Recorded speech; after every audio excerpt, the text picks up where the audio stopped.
Hey there. I just wanted to welcome you to my channel. I don't even know what my direction is. I have no direction at this point. But I just wanted to take a few minutes of everybody's time to just say thank you so much for supporting my last video. And to Nick Avocado, excuse me, I'm so sorry. I think you're on the mend. I hope you're on the mend. And like I said, you have great energy. It's just really a little bit crazy at the moment, wild and yeah, I don't have the word for it, but it's not contained. And if it was contained and put in the right direction, I think you're on the right path. But I think meds will help you. And I popped in to see how you were doing because, like I said, I loved your show. And I wish that you would go back to your original sort of format and topics, and don't worry about what anybody else is doing. Just do you, and everything will be fine. I mean, you're making money now, I'm sure. Things are looking up for you, and you just have to get that mental help, and that'll really make a difference. I live in the South, and today I'm wearing a tank top because it's like almost 85 degrees out. It's really insane how the weather has been this year. And I myself am suffering. As you can see, my eyes, this one is totally red. Like I've been on the bong, and I'm not. I don't smoke pot anymore, but I wish I did. But my allergies are so bad at the moment. I'm trying not to but I want to. I just wanted to say a little bit about myself. I made this video about Nick, and I'm a nobody. But I'm trying to be somebody. I am a classically trained chef. I went to the Culinary Institute of America, and I now am a baker in my midlife. And I love what I get to do, and I'm hoping that I'll get to share some of what I do with you all. I don't, like I said, I don't even know the direction that my YouTube channel is going to take. It's probably taking a nosedive at the moment, but I probably will comment on other people from time to time. I watch a lot. Right now, my heart is breaking for Jeffree Star and for Nate. I feel so terrible. Breakups are never fun.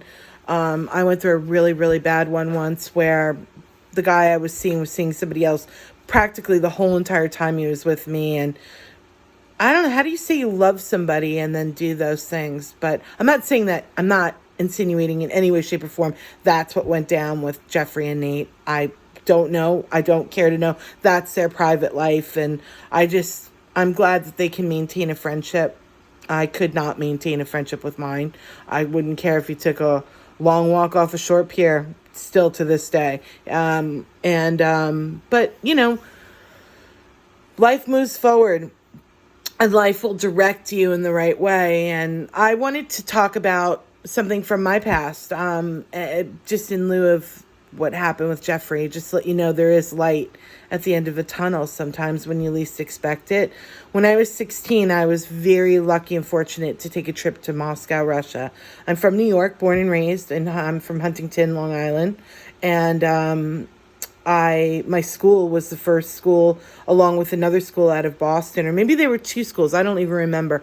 I think there were two schools, ours and the one from Boston, that were allowed to go behind the Iron Curtain. Back then, it was still USSR or CC, yeah, USSR, and it was 1986, and we were allowed to go back, or allowed to visit. And I thought, shit, I've got to go. I've always been really obsessed with Russia since I was a little kid. I've just been fascinated. I'm not of Russian origin. My mother is a Spanish Jew, and my father is Northern Italian. And so I'm a kind of crazy little combination. My grandfather was born on a boat coming from Spain to Cuba, which I always find really fascinating. And he was a baker as well. But anyway, I digress. So we all were so excited for this trip. It was just an amazing opportunity to go. And the hotel that we stayed at was housing two students that were not supposed to be in the hotel. And one of those was a man that I met, and his name was Sergey. and the other was Andre. And they were really fun and nice, and we were so lucky to meet them, because back then when you visited Russia, you were followed. You were followed for sure. I mean, anybody can tell me I'm wrong, but you weren't there. I was, and I witnessed it. And every hotel floor had a matron that sat at the edge of the hallway, so you couldn't just go onto another floor for the hell of it, or go take a walk outside. No, that wasn't happening. They watched everything you did. But somehow, some way, Sergey and Andre had snuck themselves into this hotel, and they were both in their early 20s. Sergey was 23 at the time, and maybe Andre was 24. I'm not sure. But anyway, they were really nice, very respectable, really interested in just meeting Americans, as we were in meeting Russians, without being supervised in that sort of way. And we were able to sneak into their room, and they ended up sneaking into our room. Well, Sergey and I took a liking to one another, a big liking to one another, and we had a very interesting evening and got to watch the sunrise together and other things. But we felt a certain way about one another, and the next day, we went on a tour. That we were constantly on a tour or whatever. And that night when I got home, he was waiting for me when the bus pulled up with 3 red carnations, and that's a symbol of love in Russian culture. I mean, I was like, what the hell? Okay. I was 16, I was cute and kind of crazy and a little bit rambunctious and frisky, and one thing led to another, and that's it. And but we were forced to say goodbye to one another very rapidly, because we were going to St. Petersburg Leningrad, now St. Petersburg. So we had to leave for the overnight train to Leningrad. And so we had to go up immediately, grab our stuff, and go get back on the bus and leave. And so Sergey and I were forced to say goodbye to one another in a dark bathroom, exchanging. I had some extra passport photographs. I don't even know why, or visa photographs. So I gave him one of my visa photographs, and he gave me a photograph of himself, and we vowed that someday we would meet up. And when he was leaving, he said, I have one thing to tell you. He said, I'm going to make you my wife someday. And I thought, you are nuts, buddy. No way. I'm not the marrying type. Even at 16, I was like, I had no aspirations of ever being a housewife or getting married or having children or just having that lifestyle. I was just far too wild. Anyway, years and years go by. Every year I would get a phone call from him. I got these beautiful love letters for years, for what seemed like an eternity, and I'm so thankful for them. They were beautiful, so well written. And years later, I decided to move from New York City and try my luck in living in San Francisco. I'd never been to San Francisco. Moved, landed there, went through some really horrible, hard times. I'll put that for another story, but really crappy, oh my God, totally shitty times. And I was coming home from work one night, my phone rang, and it was my sister, and she said, hey, just wanted to give you an FYI. Sergey's looking for you. And I thought, what the hell is he looking for? Why is he looking for me? So she's like, can I give him your number? Because he keeps calling and asking where you're living now, what you're doing, whatever. This is in June of 2001. And I said, no, you know what? You can give him my phone number. I was 31 at the time, about to turn 32, and I thought, yeah, okay, I'll talk to him. I'll see what's up. Maybe he wants a green card. I don't know. I'd be thankful to get him out if he was in a bad situation. Did it for anybody I loved, and even though I know it's illegal, I probably shouldn't say that, but that was my mindset. It didn't happen. Anyway, so we started talking, and it was like we were back, I don't know, back into the old days of us when we used to talk more. On the phone was very random, and very special, actually, because it was very hard to call Russia at that time. But we just fell back into this familiar place that felt really comfortable and good. And he said, when are you going to marry me? I asked if you'd marry me someday. And I told you were going to be my wife. And I said, I don't know. What do you need, a ticket out of Russia? I mean, what's the story? Why do you want to marry me? I'm nobody. I'm not worth it to anybody. I'm not the best girlfriend, and I kind of hate men at the moment. I had been through such a bad situation with my ex-boyfriend. I couldn't even bear meeting another man at that point in time. I thought I'll just be single. I'll keep company and then they can go home or whatever. That was my logic. Anyway, we started getting closer and closer over those 2 months. over a 2-month period. And I thought, I'm feeling something for somebody. I feel like, it's one of those like online experiences, which does never seem to work for me. And he asked me one day, he said, when are you going to marry me? Just marry me. Marry me. I mean, time is really fleeting. I want children. I want a family. I want a life with you.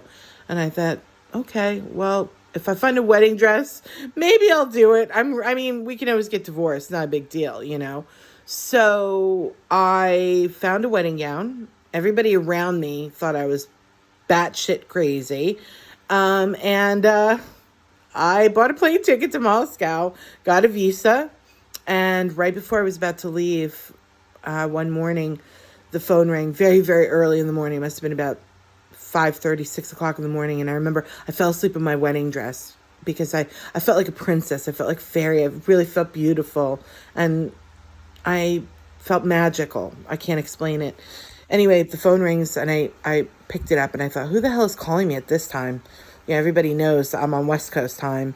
And I picked up the phone and it was my husband. He was screaming, get the cat, pack a bag, go to the country, get out of the house. You got to get out of the house. You got to go, crying hysterically. And I'm thinking, why? It's such a beautiful day. Ain't nothing going down here, And he's like, turn on the TV. And I turned on my television. I'll never forget that day. I saw the second plane barrel into the World Trade Center. And my whole life stopped.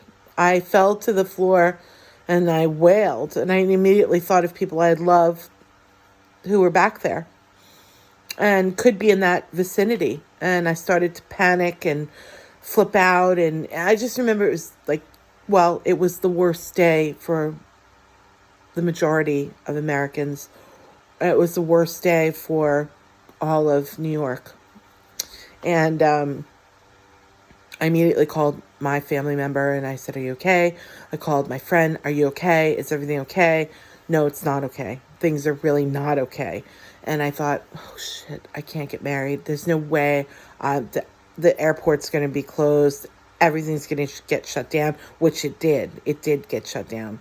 And I thought, oh God, maybe it's a sign. Maybe I shouldn't go. This is troubling. It was troubling times. And my plane ticket was for October 9th. And, or October 3rd. October 3rd or October 9th. I can't remember. It's been many years since that first journey back. And by then, they had lifted the bans and I was free to go. But I felt very tormented about leaving because I thought, what if it happens again? I'm flying to a country where the hubs are different and I don't want to feel like I'm singling out somebody or looking at somebody differently now because of all this going down. I remember when I was boarding the plane, they were talking about the connecting flights and one of them was going to like Afghanistan and the other was going to Iraq or something. And I was like, oh my God, I am in for some serious trouble. I'm so scared. Anyway, I was like racial profiling people and I'm like, I'm not that person. I'm really not. I would never even think a thought like that. I know people from all cultures and I love them. And I feel like people are always talking badly about Persians, but do you even know Persians? Because I know them and they're friggin' awesome. Not to mention their food, but I'll save stories about Persian food for other days when I tell stories about foods and hopefully get people to feel comfortable about trying ethnic foods because there's so many amazing foods out there in the world. But anyway, again, I digress. Get on this plane. It's an Aeroflot flight. And we had a layover in Seattle for about 15, 20 minutes. And then about a 13-hour and 56-minute flight, 14-hour flight. I'm thinking I'm just going to get to Moscow and Sergey lives. I don't know where Sergey lives. I haven't seen Sergey in 16 years. I don't know anything anymore. Anyway, I get to Moscow battered and pretty wasted because there was no water on the plane. There was only wine. And everybody had liquor. Russians love to drink on the plane, and they're pretty entertaining, I might say, I might add. So I don't know a lick of Russian except for a few words, a couple of curse words, and because that's what everybody learns. And I land in Moscow, Sheremetyevo Airport, and I get out. I go through customs, and there is my rock, love of my life, wearing the same sweater he left me in 16 years ago. Sorry, it was such a beautiful thing, a beautiful gesture. Standing there with 3 red carnations, so excited, like a little boy going to, I don't know, a circus or something. He was so excited. We got there and we embraced, and it was like, I felt like I was coming home for the first time in my life, and we were in shock and so awkward and weird towards one another, but we were so excited. Anyway, we get out of Sheremetyevo, and it's funny, back in those days, they asked you a few questions, like, what do you have in your luggage? You could have said, I have a bomb. I hate to say it, but you could say, I have a bomb in here, and they'd be like, go. As long as you don't have like extra jewelry or lots of cash or something, then they need to know. Back then, now it's completely different.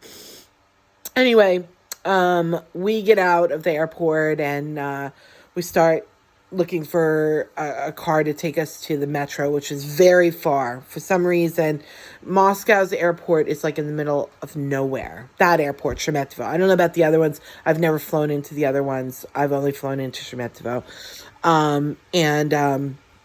We finally got a Zhelka, which is like a minivan or something. Got to the metro, and then I'm thinking, oh, we're going to be in Red Square like 10 minutes. No, ma'am. No, sir. It was like hours on this train with no bathroom. We had to keep changing trains. I had no idea where I was. I'm in flight or in transit at that point for like 20 hours almost. From the time I leave my house in San Francisco till the time I would get to my home in Moscow, it's 24 hours, one whole day.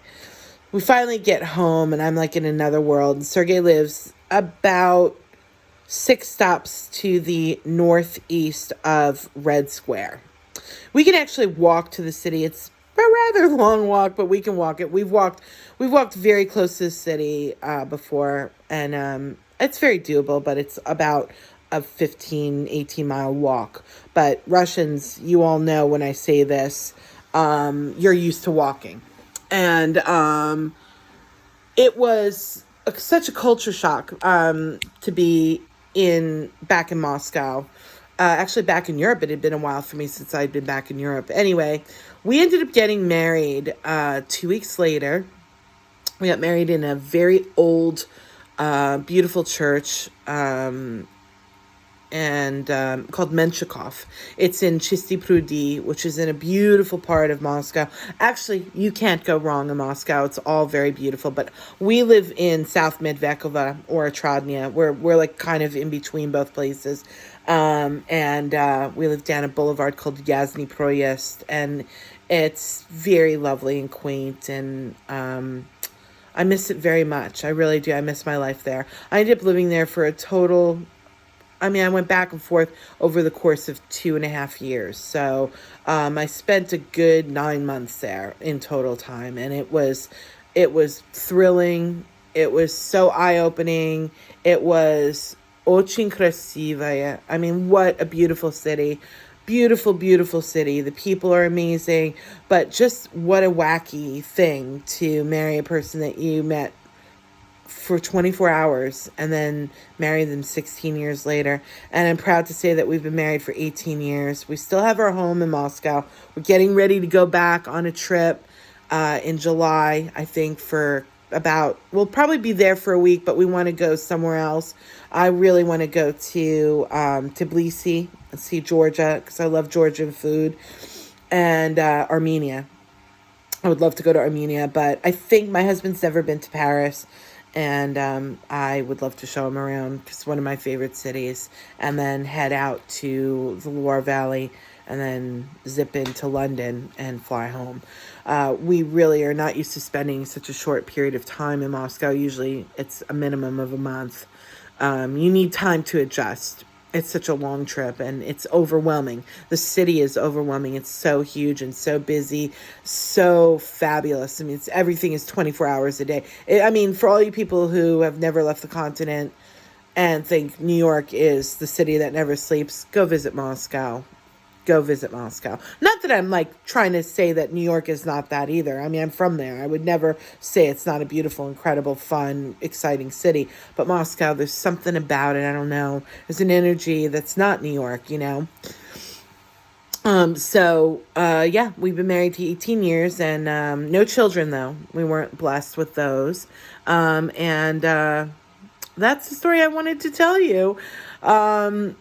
I'm probably going to do story times. I feel like it's my way of breaking the ice with my audience and letting them know more about me and my life. And I would like to do story times about food. I'm not going to eat food on film. I mean, look at this double chin. I just lost over 100 pounds. A lot of this is hanging skin from my weight loss, unfortunately. And I'm not a millionaire to get it fixed, but I really would like to get it fixed. I love to watch mukbangs, but I don't engage in that kind of eating. I wish I could. I'm not saying it's a bad thing. I'm just saying if I look at food, I gain weight. So I have to be very careful. My diet is very restricted, and I was misdiagnosed with congestive heart failure last year, and I was told I had maybe about 3 to 5 years to live if I did not lose weight. So to all you ladies, Amberlynn, Chantal, the Slayton sisters, Life by Jen, Amy, all of you people who are struggling to lose weight, all of you ladies, just know it's friggin' the hardest thing you'll ever do because it's so personal. It's so emotional, and food becomes a way to kind of placate our emotions and our kind of nerves and anxieties and wrongdoings and whatever. It's a very safe thing, and it's very safely attached itself to emotional aspects of why we eat. And I don't know if I can't speak for everybody. I know myself as a child, I was an overweight child and I had an overbearing mother who just wanted me to be thin, but didn't go about it in the right way. And I can't blame her. I mean, I can, of course I can, but I'm 50 and I'm fat, you know. I mean, I've lost over 100 pounds, but I'm still fat. You know, I still have a way to go. I'm 5'5", and when I went into the hospital, I was 398 pounds, and now I'm down to, this morning, the scale read 278. So I've gained a little back, but I was actually down to 249. My doctor was like, you've increased certain things into your diet that you shouldn't. So now I've had to take them out again. And I will tell you, for me, the biggest thing is really watching my sodium count. I mean, I'm not a sugar person. I even though I'm a baker and I bake pretty disgustingly delicious things that, most people would die to eat, they don't interest me. But I am a bread eater, and I do make incredible homemade bread. And that's, been a hard thing for me to give up. I mean, I don't sneak food. I'm not a sneaky eater. I'm not really a fast food eater. I don't eat fast food anymore. My biggest thing was McDonald's bacon, egg, and cheese biscuit, or the sausage, egg, and cheese biscuit. I was obsessed with those for a while, and then I found out about Burger King, and I went to that. But then I just said no more. I mean, for me, I eat one, and I'm satisfied. I could never. I mean, I wouldn't want to eat more than one. I know how much sodium's in there. Even though I know there's fat and carbs and blah, blah, blah, and blah, blah, blah, and blah, blah, blah. I mostly am more concerned about the sodium because I tend to swell. I had very, very bad cellulitis mixed with a bit of edema. When the cellulitis, it was so bad, I was about 48 hours away from death. It was traveling up to my brain. I'd become septic. and my blood was really messed up. It was a very horrible road to recovery. And for all you people who like don't understand what cellulitis is or think it's only something fat people get, skinny people can get it too. Anybody can get it. It's a form of staphylococcus. I'm no doctor, but I can tell you the healing process is so painful. And so, oh my God, I have a high tolerance for pain, but I will tell you, nothing can ever prepare you for the pain of cellulitis. My legs are completely ruined. I'll have to show them someday. My left leg, it was almost like a flesh-eating form of cellulitis. It was that bad. I was in the hospital for a month, and then I had to learn how to walk again. So I had to go to a hospice or a nursing home, which was a trip. But, and I will tell you this much, I now know that I'd rather die than have to go back to a hospital or a nursing home rather than eat that food. And I don't care. It's not about, listen, I'm a chef. I'm a food snot, I guess. I'm snobby with food, but it's not just that. It's that I question the nutritional aspects of that food. I've received pieces of bread that were like institutional bread. I don't know. I mean, I'm listen, and I'm not being like, oh, you know, I deserve better than that. But you know what? I paid so much money for that hospital visit.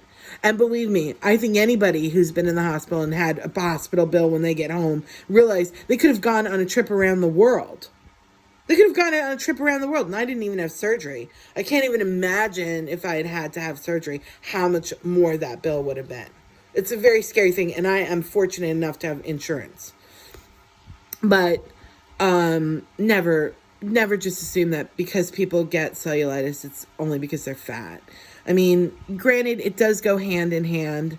My cellulitis, I probably gained about 60 pounds in water weight in a matter of like 6 weeks, maybe even less. I don't even know. Every day I would notice it because my steering wheel was getting closer and closer to my stomach, or my stomach, vice versa. My stomach was getting closer and closer to the steering wheel. And I had the cellulitis on my tongue.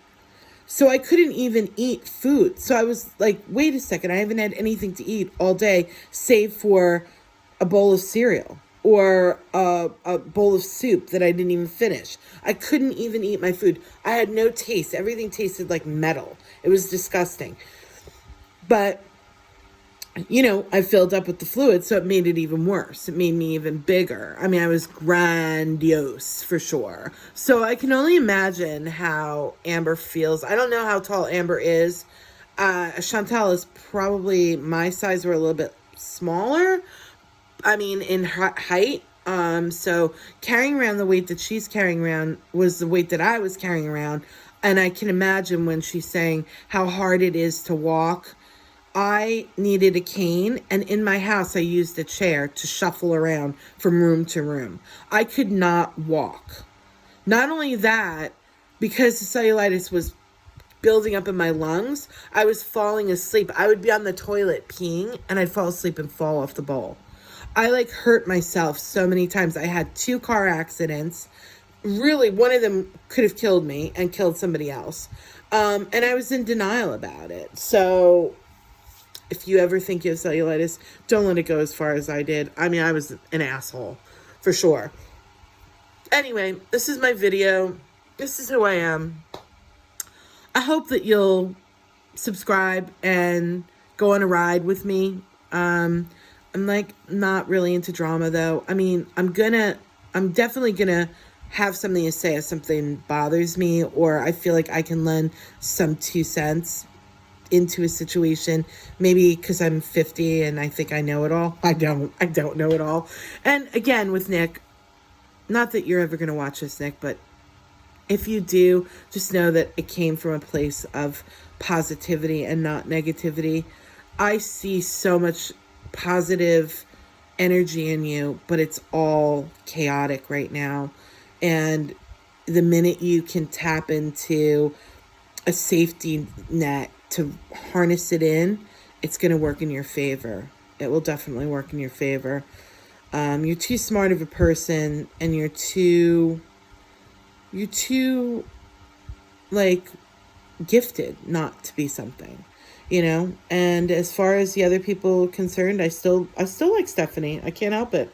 I think Zach is pretty amazing at what he does, and I stand by those words. And again, my heart goes out to Jeffrey and Nate, and I'm so sorry. I'm so sorry. Not that I even know you, but I feel like I do. I feel like every time you put out a video or an Insta story, I feel like you're talking directly to me. And I love that about you, Jeffrey. I love that about you. It's just like so what it is and down to earth. And I feel like you're in my kitchen and we're bullshitting, We're just hanging out, drinking Red Bulls and eating Taco Bell, like, I don't know, even though I'll go back to my little casa and be thankful that I get to spend time in your grande casa.